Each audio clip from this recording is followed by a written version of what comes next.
Good morning po! Magluluto tayo ng ampalaya. Ito po, may bawang na tayo, nakabasta na, sibuyas, kamatis. Ito po, liligyan natin ng itlog. Ito po yung ating ampalaya. Yan. Atin yung pang-igigisa sa itlog yung ampalaya. Yan. Mamaya na po. Okay na po.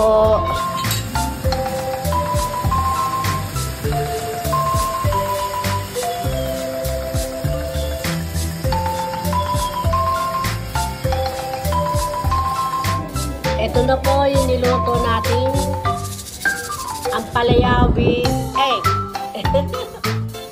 Iba naman. Ayan. Ampalaya with egg. Nakaluto na rin po itong, hindi ko na po binidyohan to. Pork steak. Ayan. Ayan. Naka-ready na yung pagkain nila. Para pag alis ko, wala akong iintindihin. Ayan. Kasi gabi na naman po ako uuwi. Okay po, kakain na lang po tayo. Thank you Lord sa mga biyaya.